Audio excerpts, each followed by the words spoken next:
ನಮಸ್ಕಾರ ಗೆಳತಿಯರೇ, ಸಿರಿ ಸ್ಟಡಿ ವ್ಲಾಗ್ಗೆ ನಿಮ್ಮೆಲ್ಲರಿಗೂ ಸ್ವಾಗತ. ಈಗ ನೆಸಿಗ್ನಾಗ 5 ಗಂಟೆಗೆ ಎದ್ದಿದ್ವಿ. ಅನೀಶನ್ ಸ್ಕೂಲ್ 5:45 ತನಕ ಅವ ಮನೆ ಬಿಡಬೇಕು. ಅದಕ್ಕೋಸ್ಕರ ಅವನಿಗೆ ಡಬ್ಬಿ ಕೂಡ ರೆಡಿ ಆಗಬೇಕು.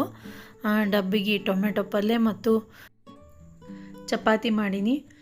ಈ ಟೊಮೆಟೊ ಪಲ್ಯ ಏನೂ ಕಾಯಿಪಲ್ಯ ಇರಲಿಲ್ಲ ಅಂದ್ರೆ ಇನ್ಸ್ಟಂಟಾಗಿ ಪಟ್ನಿ ಅನ್ನಕ್ಕೂ ಮತ್ತು ಚಪಾತಿಗೆ ಎರಡೂ ಕೂಡ ಮಾಡ್ಬೋದು ನೋಡಿರಿ. ಈ ಟೊಮೆಟೊ ಪಲ್ಯ ಆಲ್ರೆಡಿ ನನ್ನ ಚಾನಲ್ನೊಳಗೆ ಈ ಟೊಮೆಟೊ ಪಲ್ಯ ರೆಸಿಪಿಯನ್ನು ಕೂಡ ಅಪ್ಲೋಡ್ ಮಾಡೀನಿ.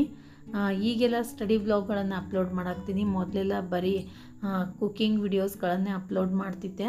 ಅದ್ರ ಜೊತೆಗೆ ನೆಕ್ಸ್ಟ್ ವ್ಲಾಗ್ ಸ್ಟಾರ್ಟ್ ಮಾಡಿದ್ದೆ. ಅದಾದಮೇಲೆ ಈಗ ಸ್ಟಡಿ ವ್ಲಾಗ್ ಸ್ಟಾರ್ಟ್ ಮಾಡೀನಿ ಇದೇ ಚಾನಲ್ನಲ್ಲೇ.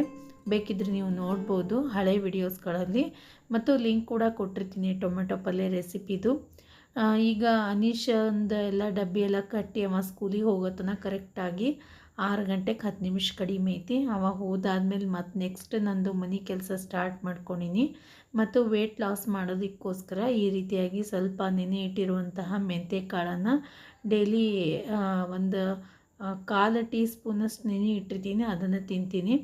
ಇದಾದಮೇಲೆ ಮನೆ ಕೆಲಸ ಎಲ್ಲ ಸ್ಟಾರ್ಟ್ ಮಾಡ್ಕೊಂಡಿನಿ ನೋಡ್ರಿ. ಇವತ್ತು ಅಭ್ಯಾಸಕ್ಕೆ ಬೆಳಿಗ್ಗೆ ಕೂಡಲಿಲ್ಲ, ಸ್ವಲ್ಪ ಮನೆ ಕೆಲಸನೇ ಜಾಸ್ತಿ ಇತ್ತು.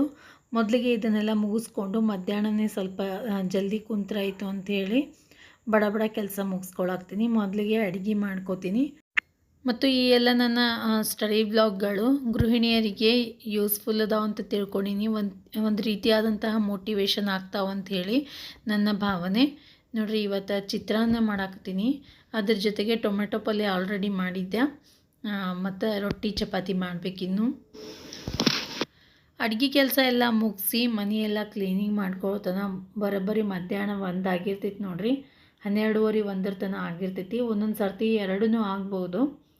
ಈ ಎಲ್ಲ ಕ್ಲೀನಿಂಗ್ ಅದು ಮುಗಿಸ್ಕೊಂಡಾದ್ಮೇಲೆ ಮಧ್ಯಾಹ್ನ ನಾನು ಈಗ ಸ್ಟಡಿ ಸ್ಟಾರ್ಟ್ ಮಾಡಾಕ್ತೀನಿ. ಇವತ್ತು ಬೆಳಿಗ್ಗೆ ಓದಿರಲಿಲ್ಲ, ಅದ್ರ ಸಲುವಾಗಿ ಹೀಗೆ ಸೈಕಾಲಜಿನೇ ತೊಗೊಂಡಿನಿ ಫಸ್ಟಿಗೆ. ಇವತ್ತು ನಾನು ಕಲಿಕೆ ಪಾಠ ಪೂರ್ತಿಯಾಗಿ ಮುಗೀತು ನಿನ್ನೆ. ಅದಕ್ಕೋಸ್ಕರ ಇವತ್ತು ಹೊಸ ಚಾಪ್ಟರ್ ಸ್ಟಾರ್ಟ್ ಮಾಡೀನಿ. ಯಾವುದಂದ್ರೆ ಕಲಿಕೆಯ ಮೇಲೆ ಪ್ರಭಾವ ಬೀರುವ ಅಂಶಗಳು. ಇವತ್ತು ಸ್ಟಾರ್ಟ್ ಮಾಡೀನಿ. ಅಷ್ಟೇನು ದೊಡ್ಡದಿಲ್ಲ ಚಾಪ್ಟ್ರ. ಇದರಲ್ಲಿ ಬರುವಂತಹ ಟಾಪಿಕ್ಸ್ಗಳಂದ್ರೆ ಅವಧಾನ, ಸ್ಮೃತಿ, ವಿಸ್ಮೃತಿ ಮತ್ತು ಕಲಿಕೆಯ ವರ್ಗಾವಣೆ. ಈ ರೀತಿಯಾದಂತಹ 5-6 ಟಾಪಿಕ್ಸ್ಗಳು ಬರ್ತಾವೆ.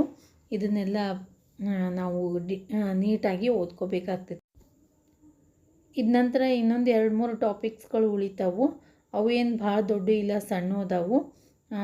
ಆಲ್ಮೋಸ್ಟ್ ಈ ತಿಂಗಳಲ್ಲಿ ಮಾರ್ಚ್ ಎಂಡಿಗೆ ಪೂರ್ತಿ ಮುಗೀತದ ಅಂದ್ಕೊಂಡಿನಿ ಸೈಕಾಲಜಿ.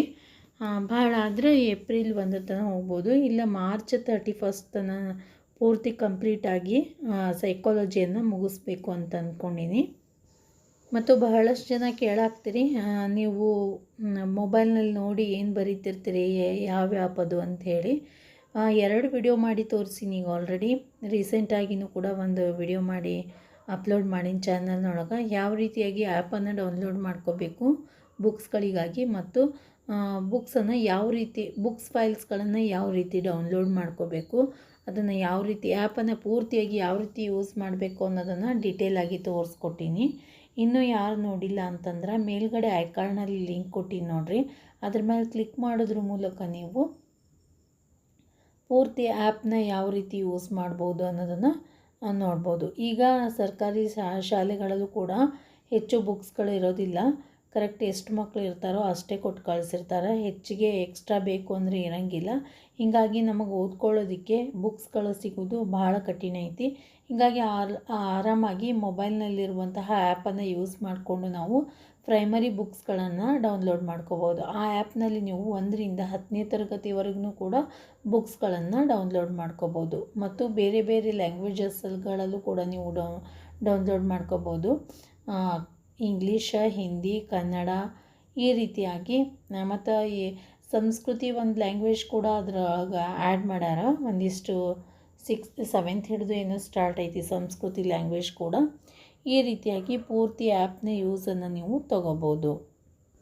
ಮತ್ತು ಈಗ ವಾಮದೇವ್ ಅವ್ರ ಪುಸ್ತಕ ಪೂರ್ತಿಯಾಗಿ ಮುಗಿಲಕ್ಕೆ ಬಂತು ಒನ್ ಟೈಮ್. ಇನ್ನೊಂದು ಸರ್ತಿ ರಿವಿಷನ್ ಮಾಡ್ಕೋಬೇಕು.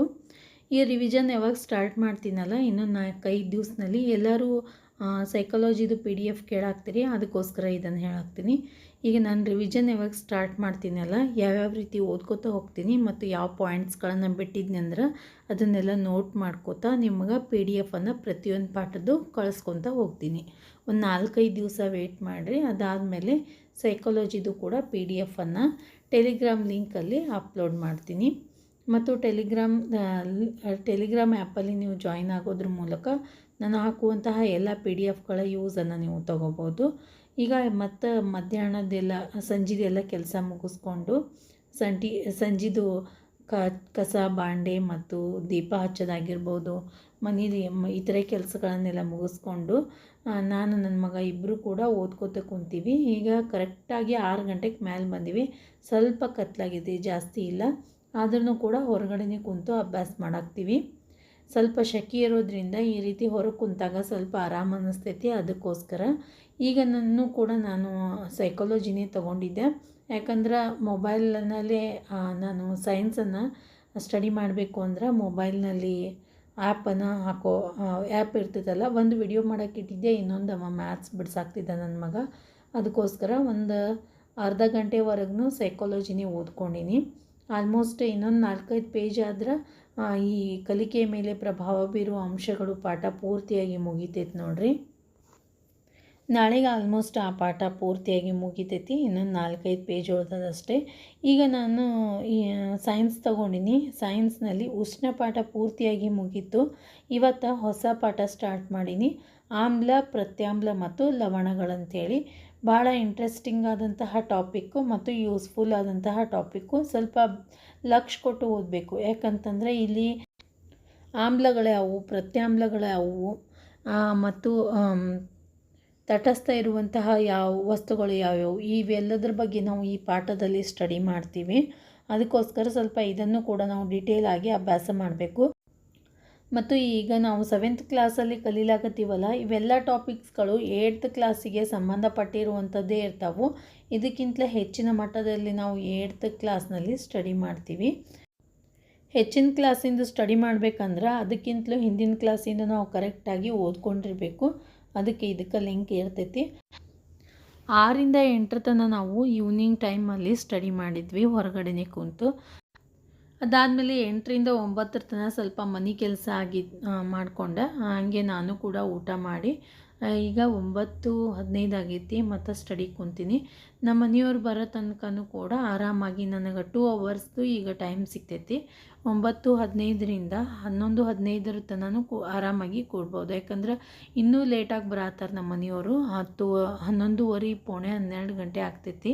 ಅಲ್ಲಿ ತನಕ ನಾನು ಸ್ಟಡಿ ಮಾಡ್ಕೋತಾ ಕೂಡ್ಬೋದು. ಲಾಸ್ಟಲ್ಲಿ ಸ್ವಲ್ಪ ತೂಕುಡ್ಕಿ ಬಂದಂಗೆ ಆಗಿಬಿಡ್ತೈತಿ. ಅಲ್ಲಿಗೆ ಸ್ಟಾಪ್ ಮಾಡಿಬಿಟ್ಟಿರ್ತೀನಿ, ಜಾಸ್ತಿ ಬರೆಯೋಕ್ಕೆ ಹೋಗಂಗಿಲ್ಲ. ಯಾಕಂದ್ರೆ ನೋಟ್ಸ್ ಎಲ್ಲ ಹಾಳಾಗಿ ಹೋಗ್ಬಿಡ್ತೈತಿ, ಕೈ ಎಕಡ್ರ ಹೊಂಟ್ಬಿಟ್ಟಿರ್ತಾವೆ ನಿದ್ದಿಗಣ್ದಾಗ. ಅದಕ್ಕೋಸ್ಕರ ಬೆಳಿಗ್ಗೆ ಮಾಡೋಕ್ಕಾಗಿಲ್ಲ ಇವತ್ತು ಅಭ್ಯಾಸ. ಮಧ್ಯಾಹ್ನ 2ರಿಂದ 4 ತನಕ ತೊಗೊಂಡಿದ್ದೆ, ಅಲ್ಲಿ 2 ಅವರ್ ಕವರ್ ಆಯಿತು. ಮತ್ತು 4ರಿಂದ 6 ತನಕ ಕೂಡ ಮನೆ ಕೆಲಸ ಆಯಿತು. ಅದಾದಮೇಲೆ 6ರಿಂದ 8 ತನಕ ಕುಂತಿದ್ದೆ. 8ರಿಂದ 9 ಮತ್ತೆ ಮನೆ ಕೆಲಸ. ಈಗ 9:15ಕ್ಕೆ ಸ್ಟಾರ್ಟ್ ಮಾಡೀನಿ. ಮ್ಯಾಥ್ಸ್ ತೊಗೊಂಡಿನಿ ಇವತ್ತು. ಈಗ ರಾತ್ರಿ ಟೈಮಲ್ಲಿ ಯಾವಾಗಲೂ ಈ ರೀತಿಯಾಗಿ ನನಗೆ ಅನುಕೂಲ ಆಗುವಂಗೆ ಯಾವ ಸಬ್ಜೆಕ್ಟ್ ಈಸಿಯಾಗಿರ್ತೈತೆ ನನಗೆ ಅದನ್ನು ಹೆಚ್ಚು ರಾತ್ರಿ ಟೈಮಲ್ಲಿ, ಇಲ್ಲಾಂದ್ರೆ ಶಾರ್ಟ್ ಟೈಮ್ ಯಾವಾಗಿರ್ತಾವಲ್ಲ ಮಿಡಲಲ್ಲಿ ಮನೆ ಕೆಲಸದ ಜೊತೆಗೆ ಶಾರ್ಟ್ ಟೈಮ್ ಇದ್ದಾಗ ಈ ರೀತಿಯಾದಂಗೆ ಹೆಚ್ಚು ನಮಗೆ ಯಾವ ಸಬ್ಜೆಕ್ಟ್ ಈಸಿ ಇರ್ತದಲ್ಲ ಅದ್ರ ಬಗ್ಗೆನೇ ನಾವು ಸ್ಟಡಿ ಮಾಡಬೇಕು. ಮತ್ತು ಭಾಳ ಟಫ್ ಇರುವಂಥದ್ದು ನಮಗೆ ಟಫ್ ಐತಿ ಅಂತ ಅನಿಸಿದ್ರೆ ಅದನ್ನೇನು ಮಾಡಬೇಕು, ಹೆಚ್ಚು ಸಮಯ ಕೊಟ್ಟು ಶಾಂತವಾದ ವಾತಾವರಣದಲ್ಲಿ ಸ್ಟಡಿ ಮಾಡಬೇಕು. ಈ ರೀತಿಯಾಗಿ ನಿಮ್ಮದೇ ಆದಂತಹ ಒಂದು ಟೈಮ್ ಟೇಬಲನ್ನು ಮಾಡಿಕೊಂಡು ಸ್ಟಡಿ ಸ್ಟಾರ್ಟ್ ಮಾಡಿ.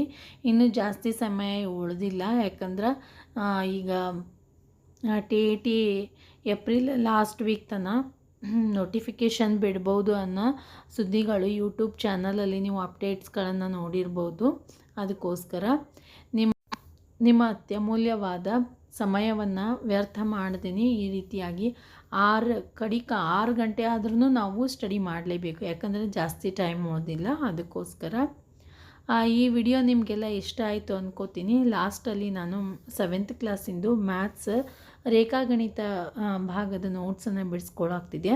ತ್ರಿಭುಜಗಳ ಬಗ್ಗೆ, ತ್ರಿಭುಜದ ಆಕಾರಗಳ ಬಗ್ಗೆ ಮತ್ತು ಪೈಥಾಗೋರಸ್ ಪ್ರಮೇಯದ ಬಗ್ಗೆ ಈ ರೀತಿಯಾಗಿ ಇವತ್ತಿನ ನನ್ನ ಸ್ಟಡಿ ಇತ್ತು. ಟೋಟಲಿ 9:15ರಿಂದ 11:15 ತನಕ ಕೂಡ ನಾನು ಮ್ಯಾಥ್ಸ್ ಬಿಡಿಸ್ಕೊತಾ ಕುಂತೀನಿ.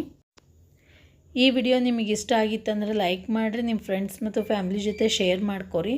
ಹಾಗೆ ನಮ್ಮ ಚಾನಲ್ಗೆ ಸಬ್ಸ್ಕ್ರೈಬ್ ಮಾಡೋದನ್ನು ಮಾತ್ರ ಮರಿಬೇಡ್ರಿ. ಈ ವಿಡಿಯೋವನ್ನು ನೋಡಿದ್ದಕ್ಕೆ ನಿಮ್ಮೆಲ್ಲರಿಗೂ ಧನ್ಯವಾದಗಳು.